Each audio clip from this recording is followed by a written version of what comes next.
Buenos días compañeros, licenciada presente. Este día nos corresponde explicarles 3 tipos de métodos y el primero se llama método inductivo-deductivo.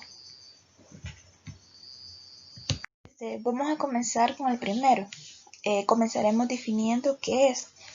El método inductivo es una forma de razonar partiendo de una serie de observaciones particulares que permiten la producción de leyes y conclusiones generales.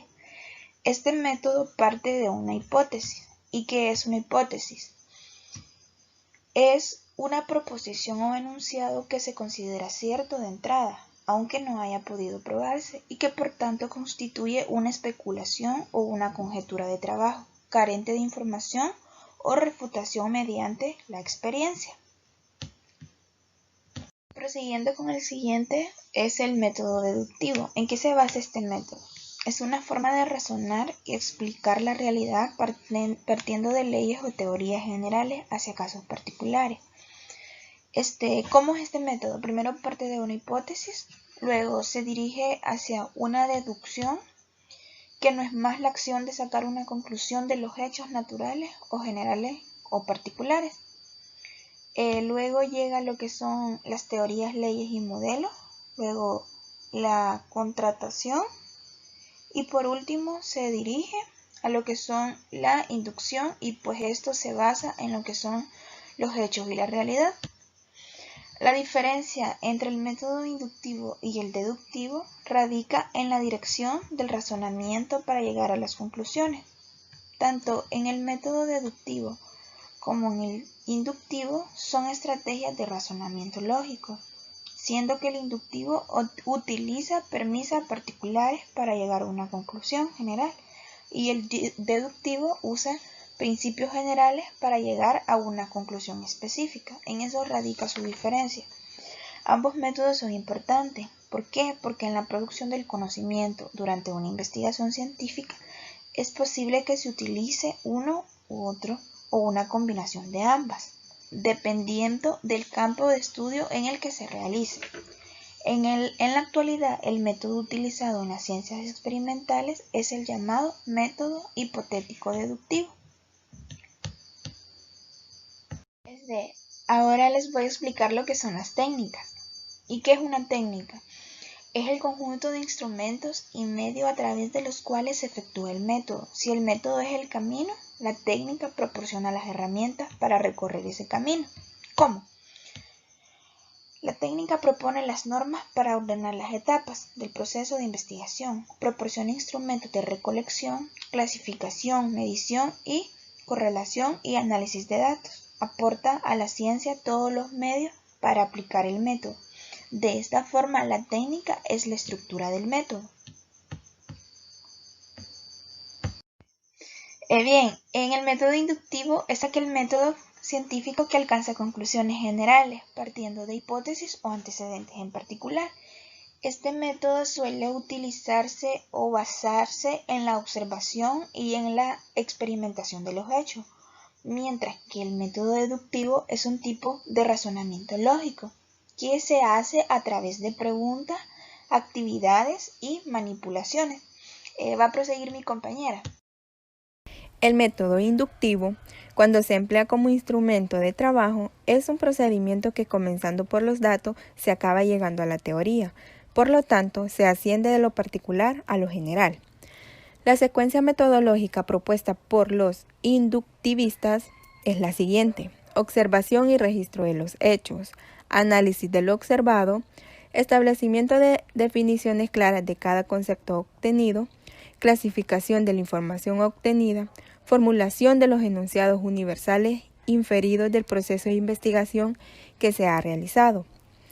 Esto se caracteriza por ser ampliativo, o sea, generalizador, ya que parte de las premisas cuya verdad apoya la conclusión, pero no la garantiza.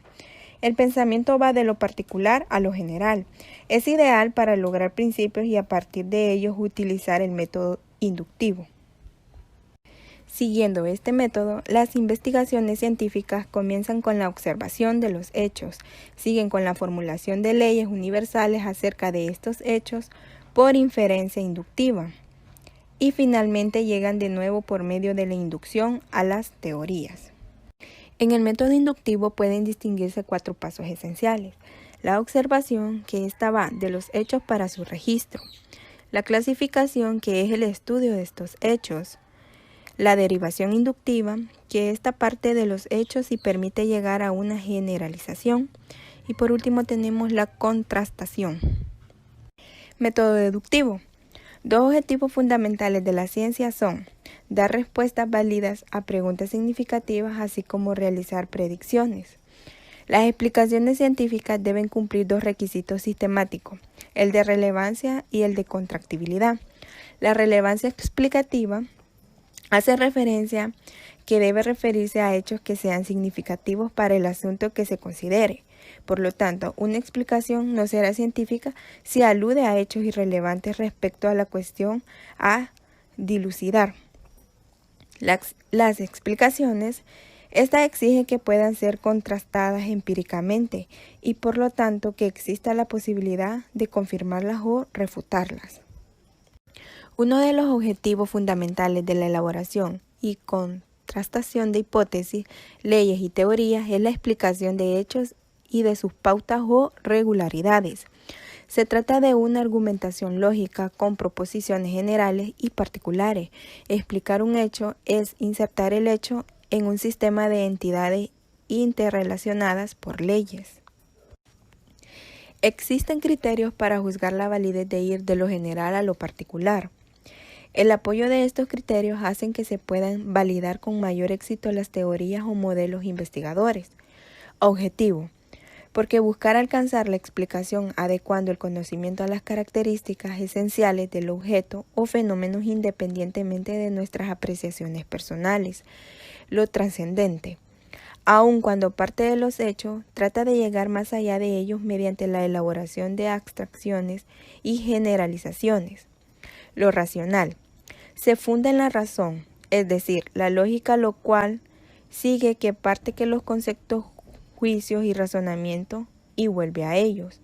Sistemático. Se basa en el proceso organizado y sistemático de búsqueda de verdades para establecer resultados.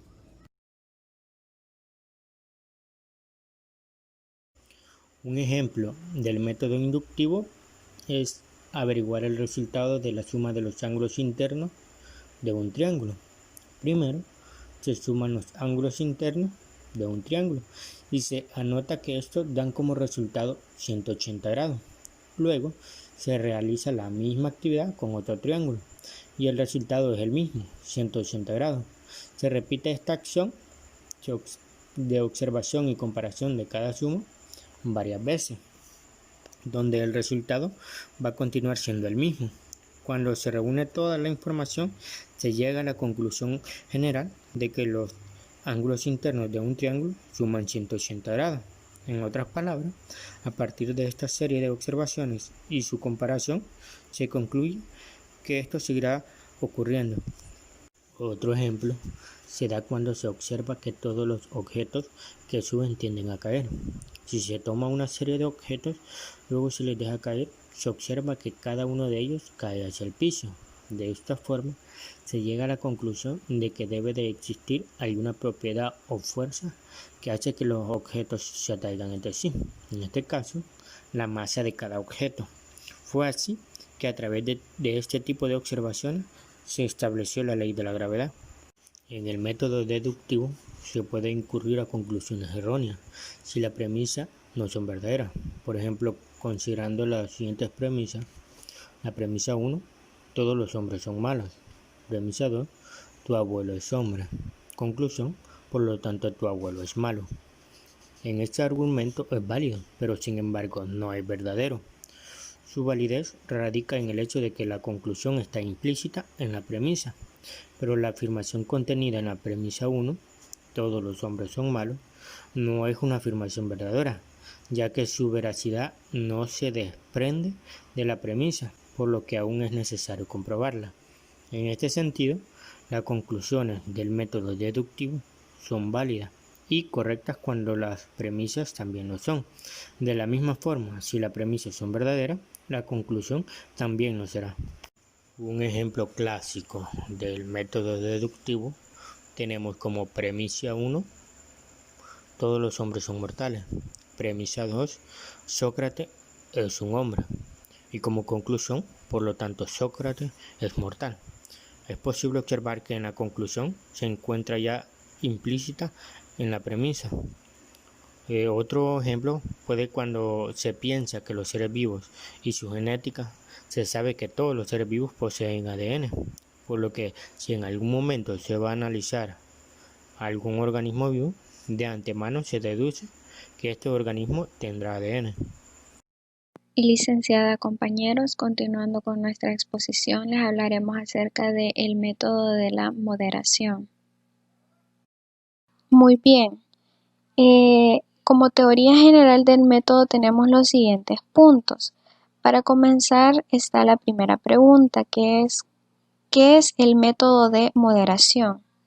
Muy bien, es un método de moderación grupal que se basa en una tormenta de ideas estructuradas que garantiza una contribución equilibrada y activa de todos los participantes y la consecución de los objetivos de la reunión en el tiempo previsto. Muy bien, este método de moderación, eso es lo que se basa, en que todos los participantes que estén en dicha reunión tengan su participación, que den su punto de vista.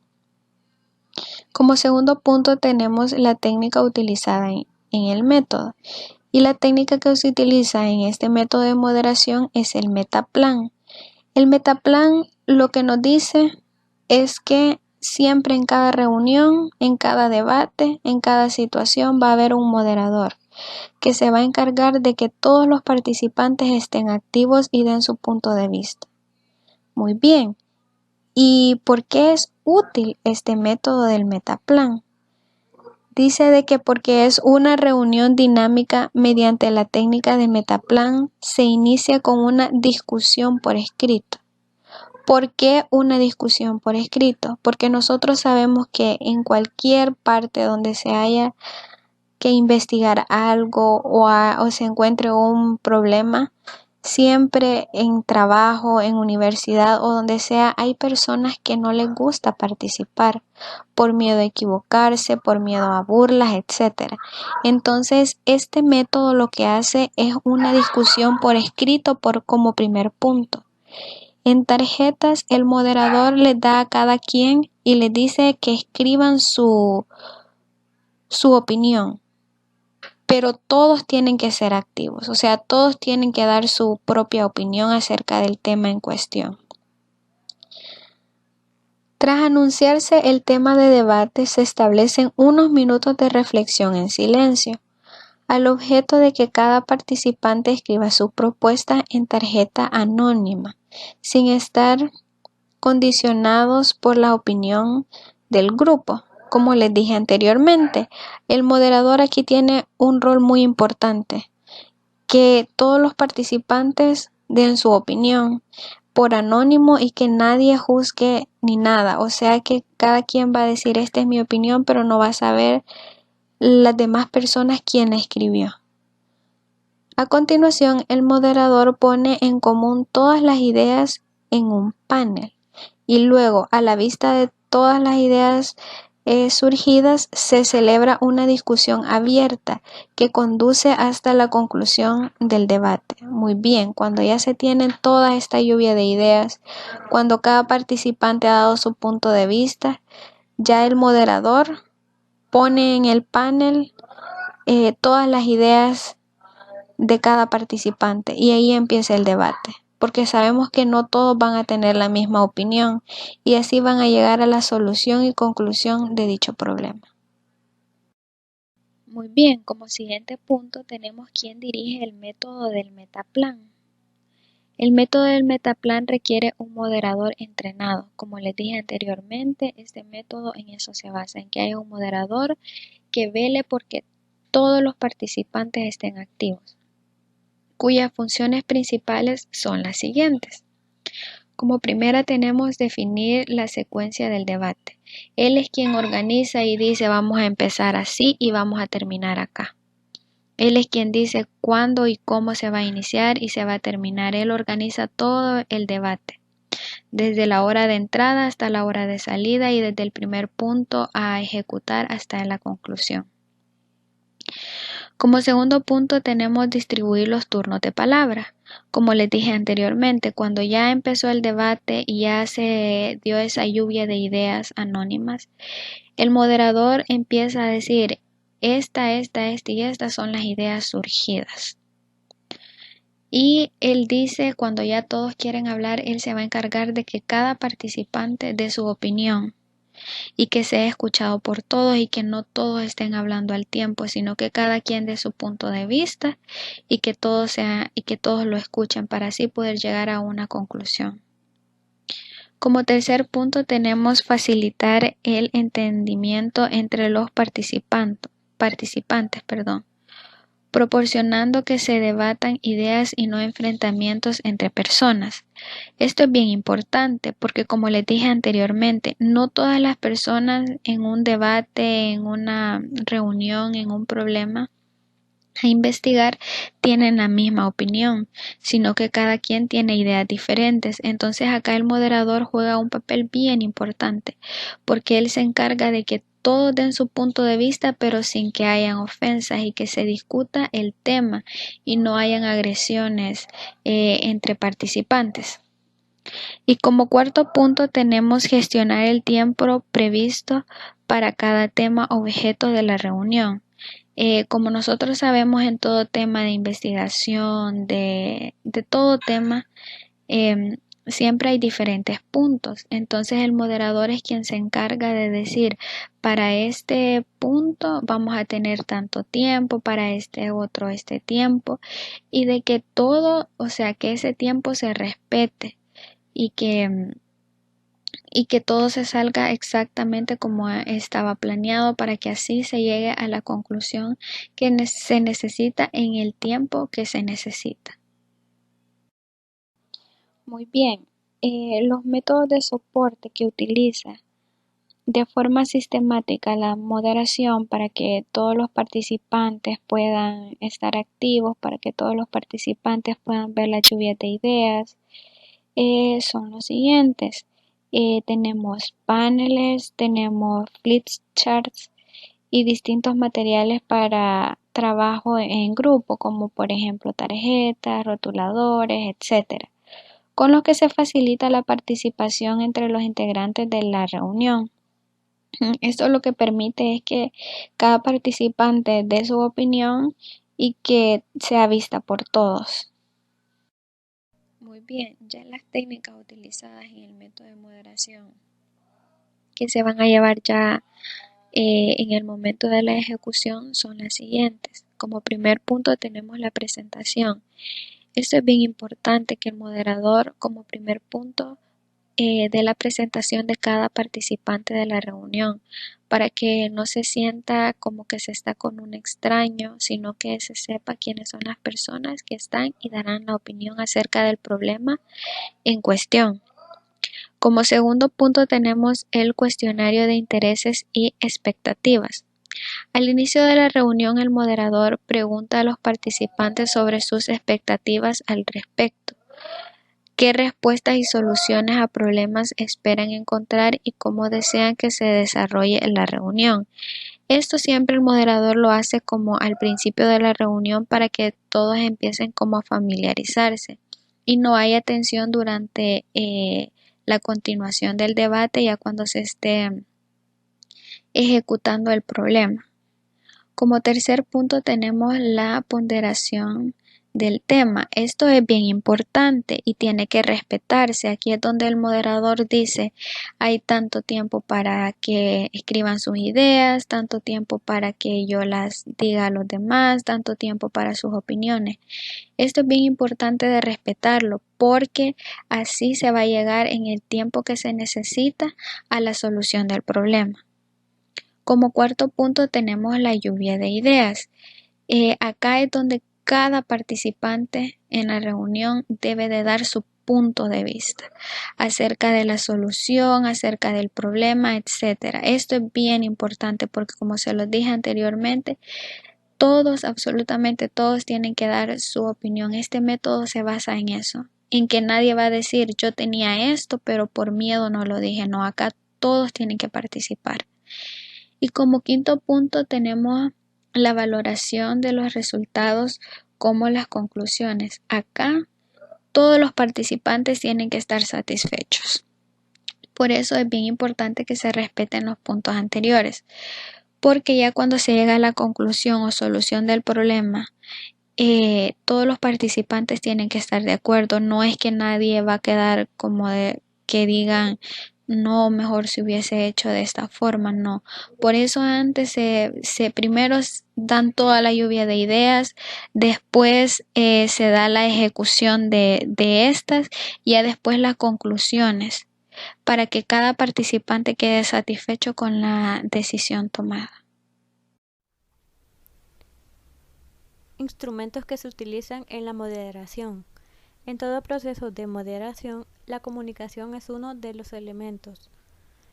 Debemos, por lo tanto, saber que cuando nos comunicamos, cada mensaje tiene 4 aspectos que tendrán que ser reconocidos y tomados en cuenta para optimizarla, tanto en el rol de emisor como en el de receptor, que son los siguientes. El contenido. Consiste en que todo mensaje contiene información objetiva. Autorrelevación.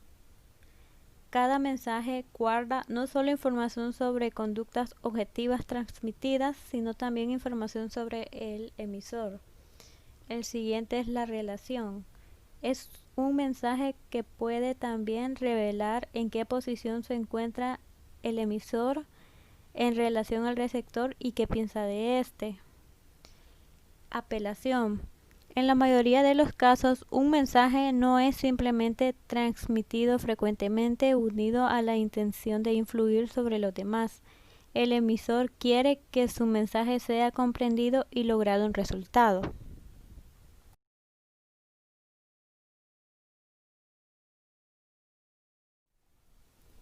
El comportamiento y la actitud del moderador. ¿Cuál es el rol que el moderador tiene que tener en el grupo? ¿Debe tener un rol omnipotente? ¿Debe el moderador esconderse y ni siquiera animarse a aparecer cuando el grupo está formando opiniones o compartiendo ideas? El rol de moderador es multifacético y tiene grandes demandas. El éxito de una buena moderación depende fundamentalmente de la calidad del moderador. El rol del moderador, como dije, es multifacético y tiene grandes demandas. Los moderadores ayudan con métodos y no deben expresar sus opiniones, metas o valores. Reglas de comportamiento.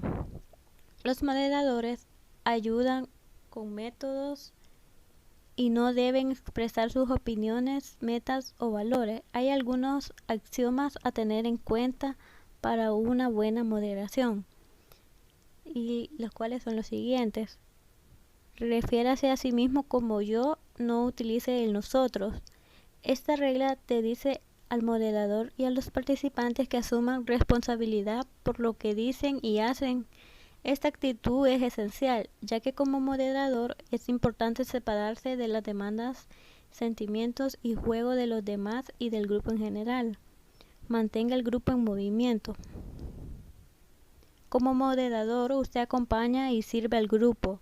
Una pregunta es un perfecto instrumento para comenzar un proceso.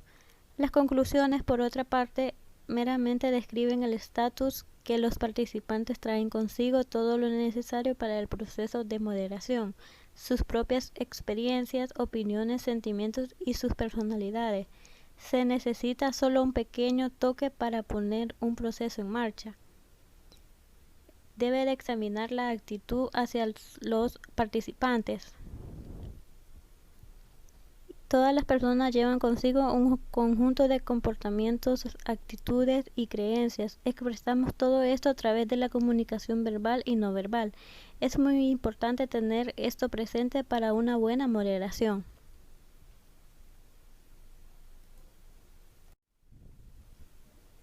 Como siguiente paso sería el uso de preguntas en la moderación de grupos.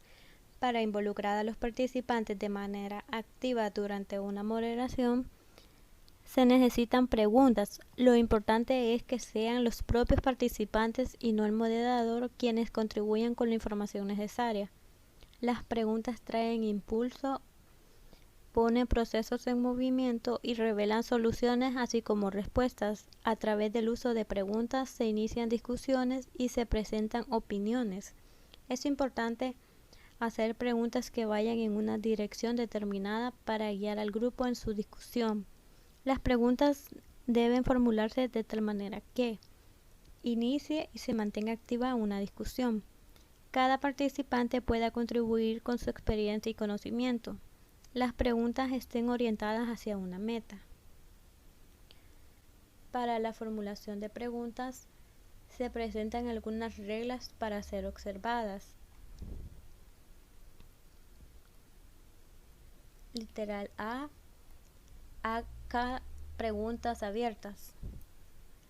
Las preguntas que busquen que el grupo determine su propia dirección son cruciales para la moderación, a diferencia de una pregunta cerrada en donde los participantes solo pueden responder con un sí o no. Una pregunta abierta les exige a los participantes pensar el tema y genera espacio para diferentes respuestas. Las preguntas abiertas son preguntas que hacen que el grupo avance. Como regla, comienzan con un interrogatorio: quién, cómo, cuándo, por qué, etc. No obstante, hay ciertas situaciones en donde las preguntas cerradas también deben permitirse en la moderación. Generalmente estas son preguntas para una dirección o para decidir. Literal B. Formule preguntas cortas, pertinentes y fáciles de ser entendidas para todos. Tanto como sea posible, evite expresiones especializadas y palabras en otros idiomas. Literal C. No haga preguntas dobles con y o. Se corre el riesgo de conducir al grupo en direcciones diferentes. Literal D. Nunca haga preguntas sugestivas. Las preguntas sugestivas intentan que los participantes opten por un punto de vista en particular. Son manipuladoras y le indican a los participantes que como moderadores no nos tomamos el trabajo en serio. Los participantes reconocerán fácilmente esta clase de preguntas y no las responderán. Literal E. Haga preguntas provocadoras. Si el grupo no logra avanzar o muestra una actitud cómoda, es bueno provocarlos con preguntas desafiantes. Literal F. Reformule el problema. La formulación correcta de un problema puede generalmente contener una solución. Lo opuesto también es verdadero. La solución a un problema puede bloquearse a través de la mala formulación del mismo. En grupos que deben solucionar problemas, el moderador primero toma la formulación del problema de parte de expertos y motiva sugerencias espontáneas para la solución. El paso siguiente es la reformulación del problema. De esta manera, el problema puede verse en nuevos contextos y así se reconocen aspectos escondidos. Preguntas para distintas situaciones. El moderador trabaja con el grupo en distintos niveles de contenido y de relaciones. El nivel de contenido se refiere al tema de trabajo del grupo. El de relaciones tiene que ver con la situación específica del grupo. El moderador debe tener presente estas dos áreas, con particular atención a la actitud con la que se dirigen las preguntas. Estos son algunos ejemplos. Para dirigirse a los participantes personalmente, ¿qué puedes decir acerca de ti mismo? Para hacer participar a otras personas, ¿cómo lo ves tú? Para ayudar al grupo a entender la opinión de alguna persona, ¿cuándo experimentaste esto? Para hacer explícito lo que está entre líneas, se le pregunta al moderador ¿cómo entiendes eso? Para fortalecer una opinión, ¿puedes clarificar eso? Para hacer que los métodos o la resistencia sea visible, se puede hacer la pregunta ¿qué es lo que le atemoriza? Para recibir información, se le hace la pregunta ¿cómo manejas eso? Para hacer surgir decisiones, se hace la pregunta a los participantes, ¿podemos llegar a una conclusión en este tema? Para clarificar la dirección a seguir, el moderador hace la pregunta: ¿cómo queremos seguir ahora? El uso de las tarjetas durante la moderación. En el proceso de la moderación, el uso de las tarjetas es fundamental para identificar temas, definir problemas, analizar causas y planificar medidas. El objetivo es recolectar ideas espontáneas, pensamientos, opiniones y posturas de los miembros del grupo y ofrecerlas a todo el grupo para seguir trabajando. Como las tarjetas son recolectadas por el moderador, los participantes mantienen su anonimato. Se genera una apertura y sentido de confianza en el grupo, ya que los participantes se dan cuenta de que otras personas presentan opiniones similares. Incluso más importante es que los participantes hacen contribuciones que no serían realizadas de no ser por el uso de las tarjetas. Una ventaja del uso de tarjetas es que todos los participantes pueden responder una misma pregunta al mismo tiempo y no solamente una persona, como suele ocurrir en discusiones grupales. Todos los participantes tienen voz, no solo aquellos con capacidades retóricas o facilidad de palabras. Incluso el uso de tarjetas obliga a los participantes a ir al grano. Eso hace que los pensamientos sean concretos.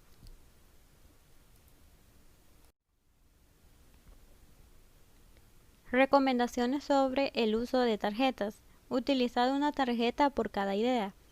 Un máximo de 3 líneas por tarjeta en letra grande y clara para que todos los participantes puedan leer la tarjeta.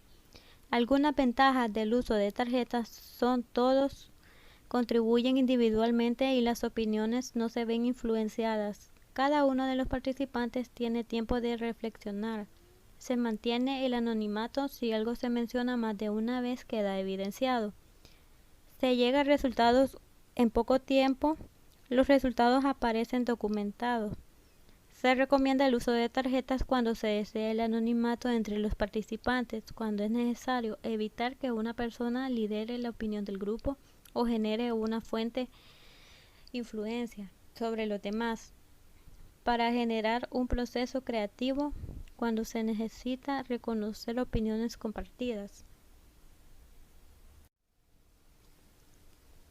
Los tipos de preguntas que se pueden usar en la moderación. Número 1. Completar la frase. Estas preguntas son buenas para expresar dudas o segundos pensamientos. Remover estas dudas al comienzo previene que se desarrolle un bloqueo más adelante en el grupo y guía correctamente el trabajo en función del objetivo. La segunda sería preguntas dobles. Algunos temas pueden comprenderse mejor si se los ve desde dos lugares. Una clase de preguntas dobles son las de pros y contras. Esta clase de preguntas hace que los participantes examinen un aspecto desde dos lugares distintos y reflexionen sobre posiciones opuestas. Los participantes se ven motivados a expresar ideas u opiniones acerca de un problema y al mismo tiempo formular resistencia, opiniones contrarias. Este esquema también se utiliza para analizar problemas potenciales. Número 3. Desde el punto de vista de: si el grupo está trabajando sobre medidas que afectarán a otros, este esquema en especial recomendado. La metodología hace posible que los participantes se pongan en el lugar del otro y consideren profundamente las consecuencias de las acciones que se podrían tomar. También puede utilizarse cuando las opiniones son rígidas y se han formado grupos atados a una posición determinada. Ayudará a que las personas estén nuevamente dispuestas a discutir, ya que esta metodología fuerza a todos los participantes a aceptar distintos puntos de vista y facilita que se entiendan los objetivos y formas de ver de otros. El análisis de moderación es un tipo de análisis multivariado en el que una variable independiente predice una variable dependiente, teniendo en cuenta la fuerza causal de una tercera variable que interactúa entre ambas, llamada variable moderadora. El análisis de moderación es el resultado de llevar a cabo una serie de análisis de regresión múltiple en lo que se estudia tanto el impacto de cada una de las variables predictoras. Muy buenos días, licenciada, cada uno de ustedes, compañeros. Seguidamente les hablaré de algunos ejemplos del método de moderación. Como ustedes pueden notar, hay varios ejemplos en los cuales se los mencionaré. Usted puede agregar carbohidratos nuevamente en su dieta, pero con moderación. Los facilitadores estarán a cargo de la moderación del proceso. Esto requiere calma, moderación y un espíritu orientado al futuro. Luchemos contra las emisiones con ciencia, eficiencia y moderación. Una amiga mía ha empezado a beber con moderación. Creo que con respecto a la especulación se requiere moderación. Cuando se juega con moderación, los juegos son generalmente inofensivos. Le gusta viajar, aunque con moderación y comodidad. Aunque ninguna de estas cosas nos hará enfermos o adictos con moderación, son peligrosas en exceso y vale la pena considerar cómo podríamos experimentar la vida de manera diferente sin ellas. No obstante, debemos tener sumo cuidado al exponernos a la luz del sol, porque tomada sin moderación puede ocasionar graves perjuicios. Estos son algunos de los ejemplos del método de moderación. Como ustedes pueden notar allí, hace énfasis bastante en este método de moderación, ya que son expresiones que se mencionan para hacer énfasis en la moderación, que se tiene que realizar las cosas moderadamente para que no pueda ocasionar algún daño u otras cosas mayores. Gracias. Bien, compañeros, continuando con las exposiciones, nos toca hablar sobre el sistémico estructural funcional. Bien, pero antes de hablarles acerca sobre el método sistémico estructural funcional, les hablaré acerca sobre la teoría general del sistema. La teoría de sistemas o teoría general del sistema, abreviado como TGC, es el estudio interdisciplinario de los sistemas en general. La teoría general de sistemas trata sobre conceptos y principios de amplia aplicación, al contrario de aquellos que se aplican en un dominio particular del conocimiento. Si hay un cambio de una parte de los sistemas, afecta a las demás. Y con esto el sistema completo genera patrones predecibles de lo que es el comportamiento. Podemos poner un ejemplo acerca sobre la célula. La célula tiene sus organelos, ¿verdad?, que realizan sus funciones. Si una de estas organelas tiene algún cambio, ya sea porque esté dañado o X problema, entonces el funcionamiento va a cambiar, ya no va a ser el mismo. Entonces así pasa lo mismo con los sistemas, van cambiando.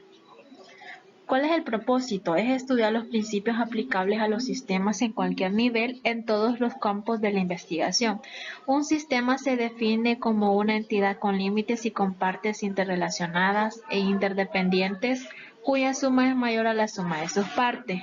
¿Cuál es el objetivo de los sistemas? Pues el descubrimiento sistémico de las dinámicas, restricciones y condiciones de un sistema, así como de principios, propósitos, medidas, métodos, herramientas, etc., que pueden ser discernidos y aplicados a los sistemas en cualquier nivel de anidación y en cualquier campo, con el objetivo de lograr una equifinalidad optimizada. El origen de la teoría general de los sistemas aparece como una metateoría, o sea, como una teoría de las teorías, cuyo objetivo es, partiendo del concepto abstracto de sistema, formular reglas de valor general que sean aplicables a cualquier sistema y en cualquier nivel de la realidad. Los sistemas estudiados corresponden a sistemas concretos caracterizados por ser complejos y únicos. La teoría general de sistemas se posiciona en el siglo XX como un nuevo esfuerzo en la búsqueda de conceptos y leyes válidos para la descripción e interpretación de toda clase de sistemas reales o físicos. Y cabe mencionar que la TGC no es el primer intento histórico de lograr una metateoría capaz de abordar diferentes niveles de lo que es la realidad. Esta surgió en el campo de lo que es la biología y los desarrollos más destacados de la TGC han tenido lugar en diferentes disciplinas, ¿verdad? Como ya lo mencionaba, la biología y también en el caso de las matemáticas. La aplicación de esta, pues su principal aplicación de esta teoría está orientada en la empresa científica, cuyo paradigma exclusivo venía siendo lo que es la física. ¿Qué es el método sistémico estructural funcional? Este expresa la lógica o sucesión de procedimientos seguidos por el investigador en la construcción del conocimiento, en consecuencia con la teoría general de sistemas. Por eso les mencionaba antes la teoría general de sistemas, porque este utiliza el método sistémico estructural funcional. Carl Ludwig von Bertalanffy. Él nació el 19 de septiembre de 1901 en Buffalo, Nueva York, y murió el 12 de junio de 1972. Él fue un biólogo y filósofo austriaco reconocido fundamentalmente por su teoría de sistemas. La teoría general de sistemas de Ludwig dio paso al método sistémico estructural funcional en la investigación científica. Él concibió una teoría general capaz de elaborar principios y modelos que fueran apropiados a todos los sistemas, cualquiera que fuera la naturaleza de sus partes y el nivel de organización. Este aspecto se constituyó en un avance de importancia trascendental para el desarrollo del pensamiento sistémico y que se concretó inicialmente en las siguientes consideraciones epistémicas. La primera de ellas son: los sistemas tienen tendencia al equilibrio, ya sean dinámicos y estáticos. Los sistemas crean sus propios mecanismos de autorregulación y los sistemas tienen tendencia al desarrollo. Sistema de procedimientos e indicaciones.